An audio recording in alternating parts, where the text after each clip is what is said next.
Bem-vindos à Sala Precisa. Eu sou a Laura. Eu sou a Gil. E esse é o nosso podcast.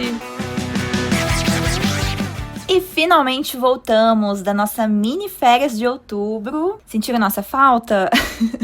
Os expressos continuaram, né? Mas os nossos episódios aí, meu e da Laura, a gente teve que fazer uma mini férias, né? Teve aí uma pequena polêmica envolvendo o podcast. Quem viu, viu. Quem não viu, uma pena. Foi tudo muito rápido. Deu o que falar no Twitter, tá? Mas também aconteceu aí minha viagem, né? Pra Europa. Quem me acompanha no Insta, né? Minha viagem da vida, né? Que era meu sonho conhecer a Europa. Então a gente teve que fazer essa pequena mini férias aí em outubro. Mas agora a gente voltou com tudo, hein? Então é isso, nós voltamos com os nossos episódios e hoje a gente vai entrar num terreno que mistura realidade com ficção. A gente vai falar da série Tremembé da Prime Video, lançada dia 31 de outubro de 2025 e que, assim, gente, tá fazendo muito sucesso e é muito legal ter uma produção brasileira falando sobre presídio, né? Porque a gente tem aí os grandes nomes de séries que se passam dentro de um presídio sempre são americanas. Então é muito legal que agora a gente com certeza vai entrar na lista dessas séries, porque são poucas as séries, né, que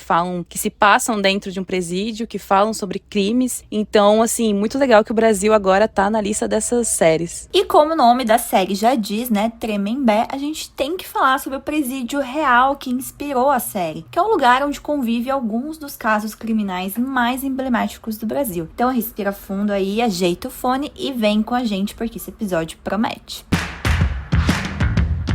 Antes de falar da série, a gente precisa entender o palco real, então, tá? O presídio Dr. José Augusto César Salgado, o Tremembé 2, fica no Vale do Paraíba e é conhecido como o Presídio dos Famosos. Não porque queria esse título, mas porque acaba recebendo, né, presos envolvidos em grandes crimes de grande repercussão midiática. Então é por isso que acabou tendo esse nome. E não é por glamour, tá, gente? É porque o Estado tenta evitar que os presos famosos fiquem em unidades comuns, que é onde correm maior risco de violência, represália ou uso indevido da imagem pelos demais. Porque, querendo ou não, acaba sendo mais perigoso um presídio comum, né? Porque são casos que ficam famosos na mídia, então a galera, infelizmente, né, quer matar essas pessoas quando elas chegam na prisão. Então eles precisam ficar num presídio de alto...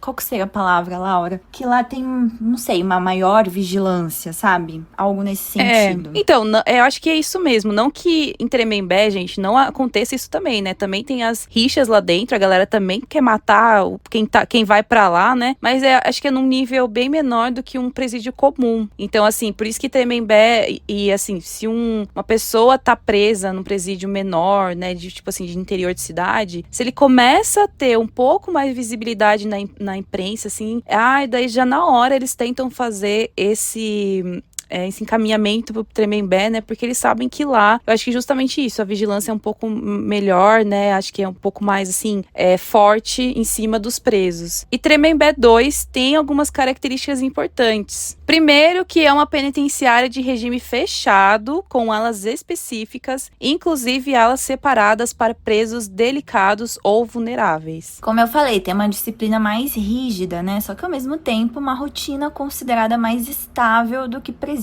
superlotados. Sim, é também uma unidade que tenta manter programas de trabalho, estudo, tanto que a gente vê que eles prestam vestibular, né? Eles fazem prova, eles estudam um pouco mais, né? Sim. Eu, inclusive, já dei aula numa penitenciária, gente, acreditem se quiser, mas para menor infrator. Como assim, Laura? Gente, até eu que conheço a Laura, eu nem sabia disso. Ô, louco, eu dei aula, só que é uma penitenciária para menor infrator, então é a FEBEM, conhecida como Fundação Casa, né? Mas é o mesmo estilo, eu posso até contar um pouco, né, nesse episódio como que rola isso daí, mas assim, é o mesmo sistema do Estado de ensino, só que a gente sabe que quando eles viram maior de idade, isso fica mais difícil, né? Então, assim, o Tremembé, eu sei que eles têm um programa de estudo um pouco mais focado do que penitenciária normal, que não é o Tremembé, né? Porque, assim, quando é a FEBEM, no que eu trabalhei, eles são obrigados, porque eles ainda são menor de idade, então eles são obrigados, né, pelo Estado, eles têm o direito de estudo mesmo estando presos.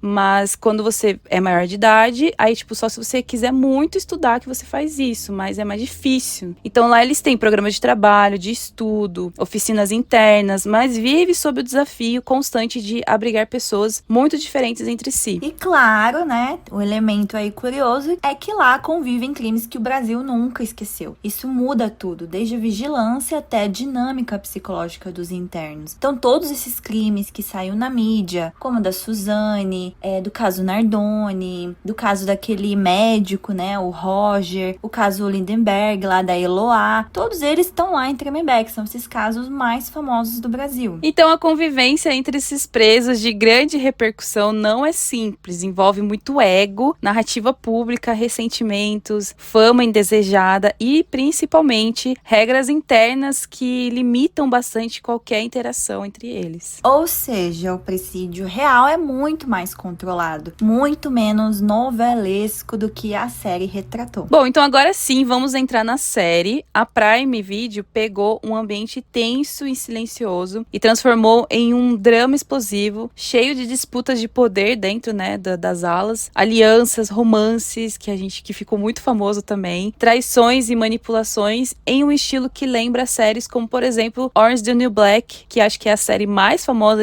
uma das séries mais famosas de presídio, né? E mais ali colocou um temperinho brasileiro e inspirações em casos reais, claro, né? Pois é, a narrativa aí da série, ela é construída com 5 episódios apenas, mas são 5 episódios intensos, né? Personagens baseados em detentos reais e uma estética que mistura leitura documental com ficção interpretada. E por isso que eu acho que tá fazendo muito sucesso não só no Brasil, mas em vários países, né? Internacionalmente. Porque são crimes que a gente aqui do Brasil conhece, mas são crimes também conhecidos internacionalmente. Então, e a crítica principal aqui a série, ela seduz pela narrativa, sim, mas escorrega no risco da espetacularização do crime. E eu acho que também uma coisa que, na verdade, essa é uma opinião minha, né, que eu acho que a série, ela tenta não romantizar tanto, assim, os crimes pra gente, porque a gente sabe, principalmente a gente no Brasil, que a gente, né, cresceu, quem cresceu nos anos 2000, quem tem a nossa idade, viu bastante desses casos acontecendo, né, então, assim, a gente ficou com muita raiva na época, a gente tem muita raiva até hoje em dia, alguns casos, né, como, por exemplo, dos Nardoni, né, que é um crime que, assim, mexeu com muita gente, então, é uma coisa que eu gostei da série, é que a série não se preocupou em romantizar os personagens e eles realmente contaram tudo que a galera fez e tudo que eles estavam passando na cadeia, claro, com uma ficção, mas pra gente, tipo assim, não passar pano na cabeça dos personagens, sabe? Só porque eles estavam ali interpretando. Então, assim, a Marina Rui Barbosa, que interpreta a Suzane Richthofen, mano, eu adoro ela é muito boa, mas mesmo assim, ela não passou isso pra gente na série, ela passou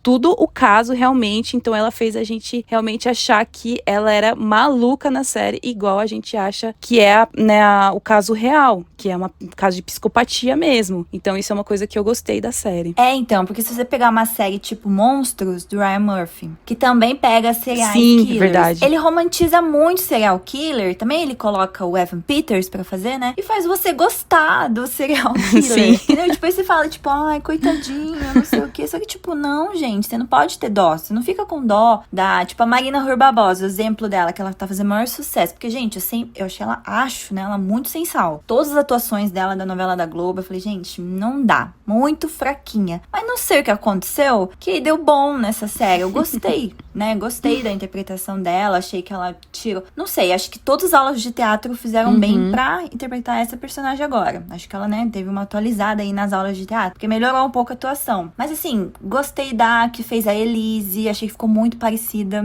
Gostei muito. Acho que até gostei mais da atriz que fez a Elise do que a Marina Rui Barbosa. Nossa, sim. Mas assim, gostei de todas as atuações. E a gente não... Você não, tipo... Ele não romantizou. Você não fica tipo, ai, coitada da Suzane, ficou presa lá, sozinha. Ai, coitada não sei de que, sabe? Ai, a outra lá, não conseguiu ver os filhos. Ai, a Jatobá lá, não deixaram ver os filhos. Gente, não tem que ver mesmo, não. Tem que ficar presa. Mas conseguiu ver, né? Porque ela viu lá depois, né?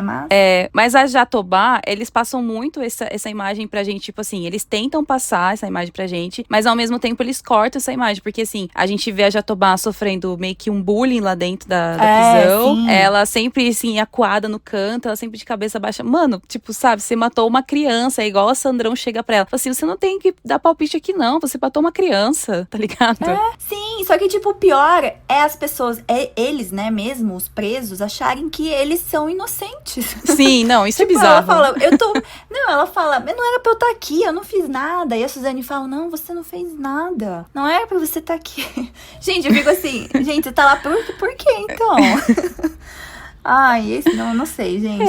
Cada um. Mas, enfim, se tá lá, é tudo doido. Porque pra fazer esses crimes que eles cometeram, é tudo doido, gente. Não é possível. Não bate bem da cabeça. Então, ela transforma personagens reais em figuras quase míticas, né? Então, mais dramáticas do que humanas. E, ao mesmo tempo, acerta em mostrar pra gente a solidão e o peso psicológico do cárcere. Retratar essas ambições e vulnerabilidades. Expor a disputa por poder dentro de uma estrutura rígida, tanto na parte feminina quanto masculina, né? E humanizar sem absolver eles do caso, que nem a gente falou aqui. Então, porque, gente, lá no feminino, tudo tem que passar pelo Sandrão, né? Porque ela manda lá.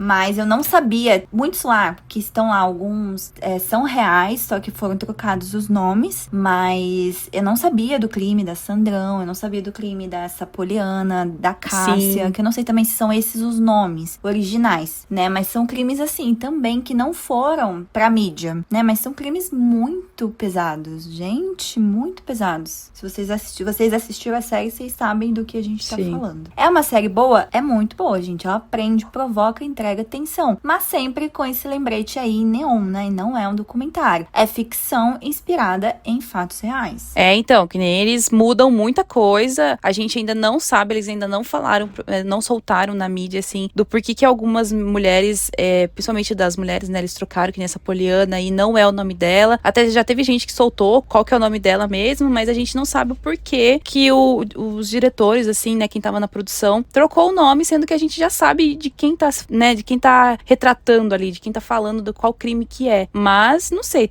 acho que tem as questões de direitos, de, sei lá, alguma coisa deve ter que eles não comentaram não soltaram na mídia, sabe? Não comentaram pra quem for assistir. Mas é uma série, sim, que vale muito a pena você assistir, principalmente se você, assim, como a gente, millennial, que cresceu vendo todos esses casos, né? Então, muita coisa, assim, eu assistia, assim, eu falava assim, nossa, eu lembro dessa época, mas, assim, eu só sabia do que saiu na televisão, do que saiu no jornal, entendeu? Outras coisas a gente não sabia. Mas bom, então a gente vai contar pra vocês agora o que tá na série e o que realmente aconteceu ou não aconteceu. E acho que um dos principais é a rivalidade entre Suzane e Elise, né? Na série a gente viu que elas viram praticamente líderes rivais, né? Disputando o domínio ali da ala feminina. Quando a Suzane chega, porque aconteceu uma rebelião lá, ela foi transferida para Tremembé, ela chega e já fica de olho ali na Sandrão. Eu não entendo o que as pessoas veem nessa Sandrão. Mas, enfim. Aí, só que a Elise já namora a Sandrão. Mas eu acho que a Suzane, né, meio doida, o que ela sempre quer. Ela quer sempre ter o controle de tudo, né? Então é óbvio que ela queria ir na líder. E aí, na vida real, tem relatos, né, da convivência difícil, sim, só que nunca teve essa guerra interna declarada entre as duas, nem disputas tão frontais. A gestão prisional ali não permite que esse tipo de conflito se desenvolva a céu aberto. Então a série aumentou um pouco isso pra ter uma tensão mais dramática, porque é uma série, né? Então precisa ser um pouco dramatizado o que realmente aconteceu. Então, e puxando um pouco também nessa questão das duas aí, a gente não pode deixar de falar sobre o triângulo amoroso que rolou, então, né? Que nem a Gil comentou. Então, esse triângulo amoroso envolvendo a Suzane, a Elise Matsunaga e a Sandrão, né? Na série, ela vira um dos grandes motores da trama. É até como se fosse o arco principal da série, sabe? E eu acho que assim, que nem você falou, não sei o que viu na Sandrão, e eu acho que a Elise e a Suzane, elas têm o mesmo pensamento, as duas, sabe? Eu acho que a Elise, quando entrou, pra ela poder salvar a pele dela, eu acho que assim, porque realmente, de verdade, gente, não acredito que tenha rolado alguma coisa entre a Elise e a Sandrão, sabe? Bom, não sei, não posso julgar, quem sou eu pra julgar, né? Mas, assim, eu acho que assim, todo mundo, isso é uma coisa que a gente imagina em qualquer situação carcerária, né? Você sempre vai tentar ficar na aba do líder, daquela ala ali, né, da prisão, porque você vai ser protegido, ninguém vai mexer com você, entendeu? Então eu acho que a Elise, ela fez a mesma coisa, sabe? E dela acabou criando um vínculo com a Sandrão por causa disso. Então na série isso virou um dos grandes motores da trama. Na vida real, o romance entre Sandrão, Elise Matsunaga e Suzane aconteceu realmente na prisão. E a entrevista do Gugu e com a Suzane também aconteceu. Gente, eu achei que ficou muito parecida essa cena. Só o ator do Gugu, talvez um pouco, que não lembrou o Gugu. Mas de resto, eu achei bem parecida. Eu não vi na época, não sei se você viu na época, Laura, a entrevista. Eu não cheguei a ver quando passou assim. Não, na época também não. Gente, você tá vendo o absurdo? Que o programa do Gugu, você vai lá entrevistar uma detenta. Sim. Tipo, na prisão. Hoje em dia, você olhando pra isso e fala, gente, é só no Brasil, né? Não é possível. É só no Brasil. Você vai fazer uma entrevista com a menina que matou os pais. Falei, gente, nossa, mas acho que nesse dia a audiência bateu recorde, hein? Pro Gugu. Ah, com certeza. Com certeza.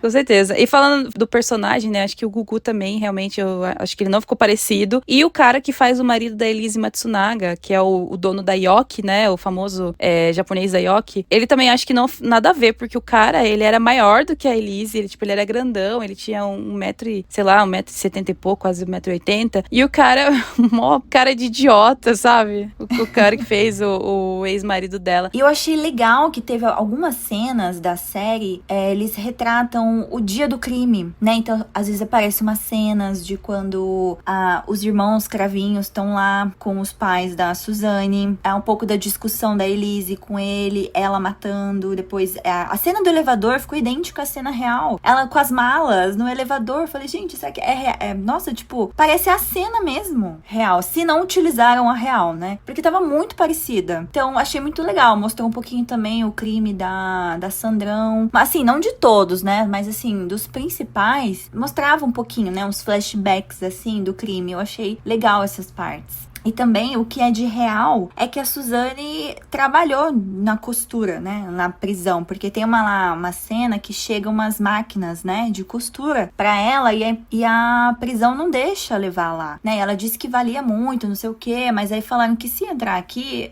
pertence ao Estado, não pertence a ela. Então ela tinha que deixar em algum lugar pra quando ela sair da prisão, ela pegar essas máquinas de costura, né, então, e a Suzane também, realmente ela teve um bom comportamento lá dentro, ela ganhou regalias, né? E fez parte aí de muitas atividades religiosas e educacionais que foi mostrado na série. Inclusive, ela também se tornou evangélica e namorou com o Rogério Olberg, que aparece ele na série também.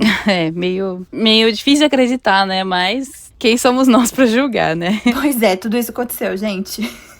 Bom, um outro personagem também que aparece é o Christian Cravinhos, né, que é apaixonado por outro preso. Gente, isso daí deu repercussão até depois, né, que a série saiu. Bom, e na série o Christian vive um romance com o personagem Duda, e na vida real não há qualquer relato, registro ou indício do caso, né? É criação pura para explorar o afeto masculino dentro do cárcere. Mas Ricardo de Freitas Nascimento, que na série é chamado de Duda, reafirmou que o namoro com o ex-detento é verdade. Inclusive, isso virou um pouquinho de polêmica, né? Porque o Christian Cravinho tweetou isso no Twitter, ele tipo falou que era mentira e tal, e falaram que existe realmente a carta que ele envia, e a questão da calcinha, gente, muito famosa essa cena. Ai, gente, que doido, não. Mais uma vez eu fico pensando, não é possível, gente. Só no Brasil isso? Eu acredito que não, né? Mas, pois é. Mas assim, eu acho que ele ficou um pouco envergonhado, porque realmente o Christian tem essa aura de heterotop, né? Machão, tipo, não sei o quê, não sei o quê. E, tipo, é que lá, gente, lá é só uma prisão de homens. Então, não adianta, né? Os homens se pegavam e as mulheres se pegavam, porque não tinha o que fazer. Então, aí teve até... Quando eu tava assistindo lá, eu fiquei pensando, gente, mas é só pegação aqui na prisão? Meu Deus, só isso que acontece. Porque realmente não tem o que fazer lá na prisão, né? Não tem eu não sei se, tipo, você pode ter um livro, alguma coisa pra ler ou fazer alguma coisa, mas é isso, gente. É dormir, é comer, é tomar o banho de sol, que deve ter algumas horinhas por dia. E é isso, né? E daí é pegar as pessoas. E não dá pra você pegar um homem, porque as prisões são separadas, né? Então, o homem pega homem, então, e é isso. E realmente, eu acredito que isso aconteceu, né? E claro, ele vai negar porque deve ter ficado um pouco envergonhado, né? Que isso foi a público, mas foi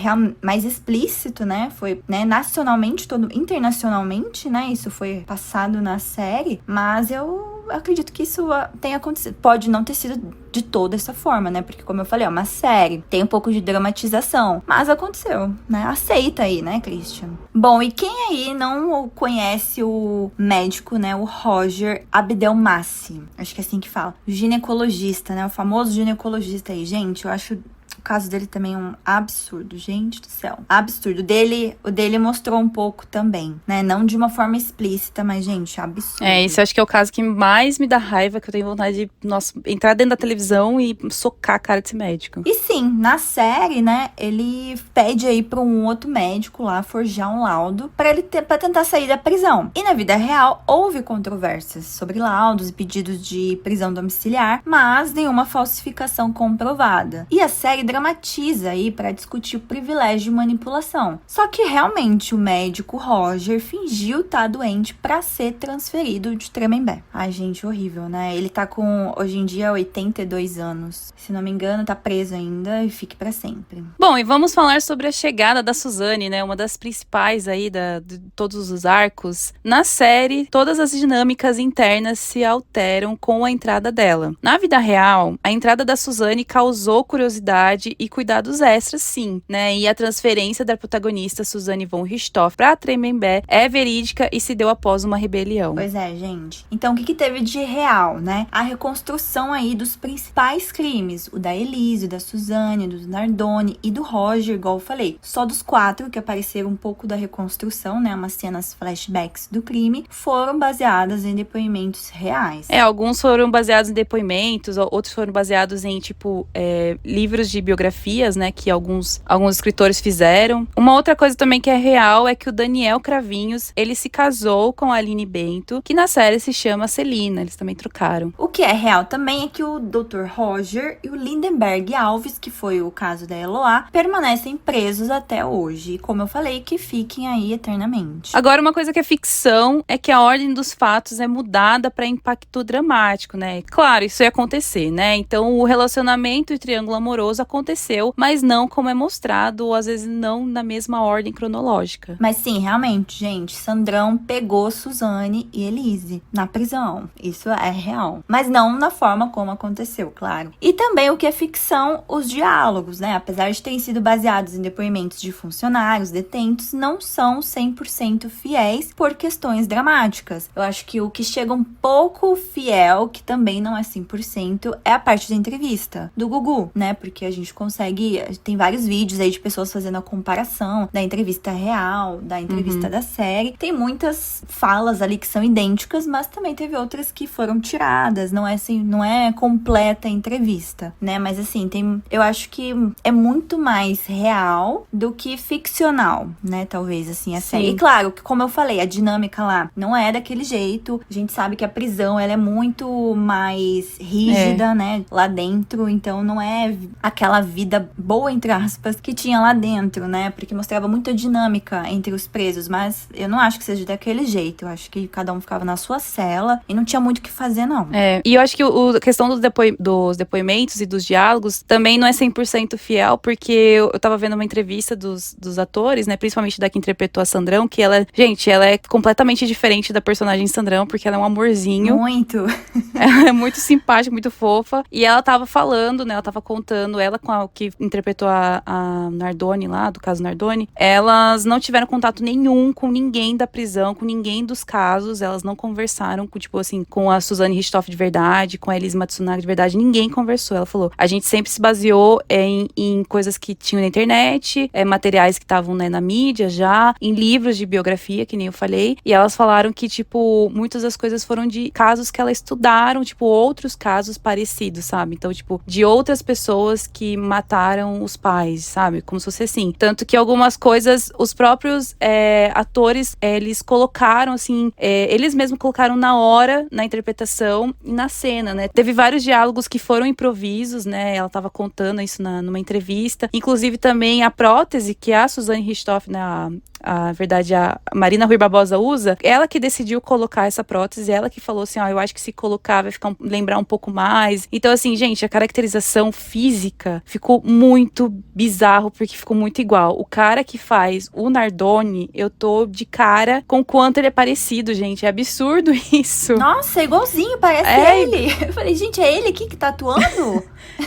A da Elise eu achei muito parecida também. Porque da Elise a gente consegue comparar com o documentário, né? Tem um documentário da Netflix que realmente foi a própria Elise. Quem não sabe, mas a Elise já foi solta, né? Ela já vive em sociedade. Ela inclusive trabalha como Uber. É capaz de você encontrar, pegar um Uber com ela, né? Inclusive tem um monte de gente postando isso no TikTok que tá pegando Uber com ela. Só que, tipo, ninguém conversa com ela no Uber, sabe? Eles só filmam ela de costa. É muito bizarro isso, gente. Calma, gente, ela não vai esquartejar a gente. Mas o dela, eu não sei, eu ainda tenho estou dividida, né, no que ela fez com ele, também. né, mas enfim. Quem assistiu o documentário vai ter uma série, tá, ficcional, que o Rafael Montes vai fazer o roteiro. É da Netflix também, mas é ficcional com a atriz, acredito que seja a mesma, inclusive, interpretando a Elise, porque aquele é um documentário real mesmo, né, a Elise falando mesmo. Mas também a Suzane não tá solta ainda, tá, ela tá em regime aberto, mas já encontramos ela, eu não encontrei, né? Mas ela já foi na nossa querida cidade, Itapetininga. Porque ela vive perto ali, gente, né? Angatuba. E, gente, eu não sei, igual quando aconteceu isso, né, gente? Ela não é uma celebridade, ela não é subcelebridade, a galera tirando foto com ela. Gente, bizarro, eu não sei o que é pior, a Suzane em Itapetininga ou a galera tirando foto com a Suzane. É, absurdo. Gente, é muito bizarro isso, porque ela, na época, antes dela, acho que entrar em regime 100% semi-aberto, né? Ela começou a namorar um cara que era daqui da nossa região. Por isso que ela vinha pra Itapetininga. Ela já não tá mais com esse cara hoje em dia. Ela tá namorando outro cara, né? Que é lá acho que de Angatuba, não sei. Mas é por isso que ela vinha pra cá, bastante pra cá, né? Porque era a cidade perto, não sei se era a cidade dele, alguma coisa assim. Eu só sei que no dia, eu lembro que mandaram pra mim no WhatsApp, falando que ela tava no centro da cidade, na frente de uma imobiliária famosa que tem aqui na nossa cidade. E, tipo assim, tava uma galera tirando foto com ela, assim. E eu falei, gente, que absurdo. Essa galera sabe o que ela fez? Que ela é uma psicopata, que ela é completamente fria e sarcástica e, tipo, eu acho sabe, que não. cínica e tudo. Todos os sinônimos que tem pra psicopatia. Então, tipo, é muito bizarro isso, porque eles realmente dão muita fama e, assim, é absurdo o quanto de carta que preso recebe, sabe? O Cravinho lá, o outro lá, que era o namorado da Suzane, ele recebia um monte de carta na prisão, sabe? Então, tipo, essa galera... Porque a galera achava ele bonitinho, né? Isso é mostrado na série, né? A menina falou, eu te acho um gato. Só que, tipo, ela esquece o que ele fez.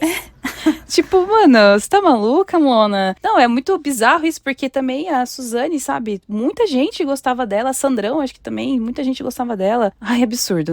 Eu não consigo, eu gosto muito de assistir coisas de prisional, sabe? Mas eu não consigo me conformar com essa fama que a galera dá pro pessoal. Pois é, e bom, Itapetininga tá bem falado aí na mídia, então se tiver segunda temporada, a gente já sabe que Dr. José Gabriel estará na segunda temporada de Tremembé. Quem não ficou sabendo desse crime nacionalmente agora, né? A gente teve um crime bem, assim, que parece mesmo, né? De filme, gente. Pesado, bizarro. E você nunca imagina que vai acontecer próximo de você, né? De pessoas que você conhece, né? Então, esse médico oftalmo, né? Famoso aqui em Itapetininga, que já atendeu diversas pessoas. Eu nunca passei com ele, mas ele trabalhava onde minha mãe trabalha. Inclusive, minha mãe... Ó o plot twist, gente. Minha mãe tomou café com ele, né? Porque ele faz perícia lá no INSS no dia que ele foi preso, ou seja, no dia seguinte do crime. No dia. Né? Ele estava há mais de 10 anos denunciando um técnico tipo um oculista, né? Como que é? Optometria. Técnico, né? Tipo oculista, esse negócio aí, mas não é médico, não é oftalmo. E ele tava denunciando há mais de 10 anos, simplesmente um dia ele acordou e falou, não aguento mais, ninguém me escuta, então eu vou matar o cara. E foi isso que ele fez. Chegou lá, matou quem tava na frente dele. Infelizmente, 2 pessoas, todos, né? Os 3 foram vítimas dele, ele ainda colocou fogo, não sei pra quê, pra ver se talvez, sei lá, não reconhecesse o corpo. Só que qual foi o o erro dele, ele alugou um carro pra fazer isso. E ele usou esse mesmo carro alugado pra ir trabalhar no dia seguinte. Aí foi aí que a polícia achou onde ele estava, no INSS. E aí prendeu ele. Então, por que ele estará na segunda temporada se tiver? Porque ele foi transferido para Tremembé. Pois é, gente. Porque lá eu acho que é mais, como a gente falou, é mais disciplinado, né? Mais a vigilância é maior. Então, vamos ver aí as cenas dos próximos capítulos, mas foi um caso que eu ainda tô chocada, porque foi na nossa cidade. Bizarro. A gente tá muito chocada ainda, a cidade inteira tá dividida, tipo, em galera que conviveu com ele, que nem a Gil tava falando. Gente, eu brincava, eu cresci, né, até uma parte da minha infância com as filhas dele, e é muito bizarro ver o quanto, tipo assim, que ele acabou com a vida dele, e a mãe dele... Da família dele também, né? Com a família dele. A mãe dele, gente, é um amor de pessoa que me criou, assim, me criou não, mas assim, eu e a minha irmã, a gente ia muito na casa dela quando a gente era criança, e ela várias vezes já fez janta pra gente, fazia comida pra gente, que a gente passava a tarde inteira brincando lá na casa dela. E hoje em dia ela tá com Alzheimer fortíssimo, então assim, ela não faz ideia do que aconteceu. Acho que ela não faz nem ideia que ele não tá mais lá na casa morando com ela, né? E assim, é um completo de um babaca, sabe? Ele era da minha igreja, eu conheço, pra mim ele sempre foi um banana. Então assim, eu acho muito esquisito pensar que esse bananão foi capaz de matar duas pessoas, né? Uma ainda tá hospitalizada, mas com grandes chances de não sobreviver. E ele colocou fogo, ateu fogo em duas pessoas, sabe? Tipo, é muito bizarro. E esse que tá no hospital, ele atirou, viu que não tinha morrido, e ele foi lá, pegou uma faca e ainda fez um corte no pescoço. Então, assim, ele teve essa frieza pra fazer isso, sabe? Então, é muito bizarro. E daí, assim, como ele foi parar na mídia, né? Ele começou a ser muito perseguido pela galera da nossa cidade. Então, assim, a cidade tá dividida entre pessoas que conhecem ele, estão chocados, igual a gente, e pessoas que estão com muita raiva dele, né? E principalmente por causa dele ter feito isso com um optometrista, que são, né, essa área técnica que tá crescendo pra caramba, que a cada esquina tem um. Então, assim, é muito bizarro pensar isso. Então, por causa dessa fama que ele ganhou, né, ele tentou tirar a própria vida, porque ele acho que não tava suportando o que tava acontecendo. Então, por causa disso, por causa desse motivo, ele foi transferido pra Tremembé. Ele tava preso num presídio que é aqui próximo à nossa cidade, né, que é do lado da onde eu dei aula, porque fica bem do ladinho do outro, né, o presídio pra menores, infratores, do lado do presídio de adultos. Então, ele tava lá, e daí agora ele foi transferido. Então, assim, se a gente tiver uma segunda temporada aí, vamos talvez ter ele na série, ou talvez não, né? Que ele ainda não tá tão famoso assim. Mas, se for retratar, a Gil poderia muito bem interpretar a mãe dela. O que vocês acham?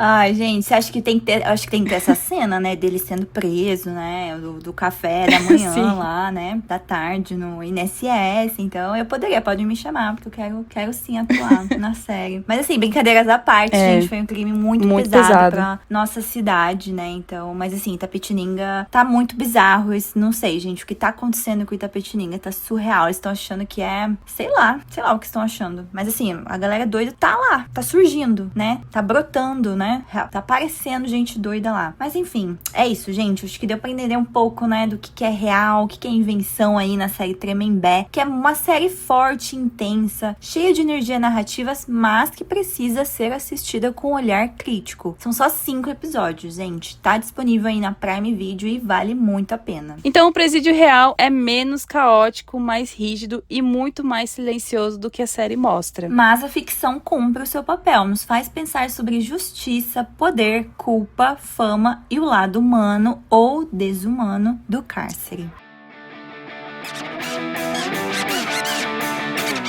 Bom, mas é isso, pessoal. Agora a gente quer ouvir de você que está aí do outro lado. Se você já assistiu Tremembé, se você ainda vai assistir, o que você achou de todas as caracterizações. Deixa aqui nos comentários aqui embaixo ou lá no nosso Instagram, @salaprecisapodcast. Espero que tenham gostado do episódio e até o próximo.